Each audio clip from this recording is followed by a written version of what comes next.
तर आज आहे संडे आणि मी जात आहे उल्हासनगरला, कारण की उल्हासनगरला जाण्याचं कारण माझे घर डेकोरेशन करायचं आहे, त्याच्यामुळं मी जात आहे। आणि हे मी इथं उतरली गजानन मार्केटच्या जवळच, इथे पार्किंग आहे, गाडी ठेवायला गेलेत माझे मिस्टर आणि मी जात आहे खाली चालत चालत। आणि त्याचबरोबर बाजूलाच वॉलपेपर्स दुकान आहे, हे दुकान आहे आणि तिथे आम्हाला ही शीट्स भेटते। शीट्स खूप चांगले आहेत, कारण की वॉलपेपर न लावता वॉलपेपरवर तुम्ही वॉशेबल करू शकत नाही, सरपणी वगैरे असं पुसू शकत नाही, पण याच्यावरती तुम्ही व्यवस्थित पुसू शकता, वॉशेबल आहे आणि शायनिंग आहे।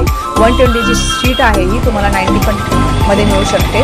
आणि त्याचबरोबर आम्ही सगळे वगैरे वॉलपेपरचे दुकान जे होते तिथे आम्हाला बघायचं होतं, बजेट काढायचं होतं। आणि हे होतं फर्निचर मार्केटमध्ये आपल्याला डेकोरेट करायसाठी आपलं घर, तर खूप सारे इथे व्हरायटीज असतात हमेशा। आणि त्याचबरोबर हे नवीन दुकान खोललेलं आहे जे की काचेचं आहे आणि काचेमध्ये इथे खूप छान व्हरायटीज आहेत। ते मला घ्यायची होती ड्रेसिंगसाठी एक काच, त्यासाठी मी त्याचा बजेट काढला। आणि त्याचबरोबर मी या फर्निचर मार्केटमध्ये जात होते आणि त्याचबरोबर खूप सारे इथे दुकान आहेत, तिथे आम्ही बजेट काढलं कसं आहे काय असतं। त्याचबरोबर इथे खांबावरती लागली आग, थोडी म्हणलं तर लागली आग आणि अबे समोरच्या दुकानवाल्याला तर बाजूला झाली। आणि त्याचबरोबर इथे आग लागल्यानंतर थोडीशी थांबली।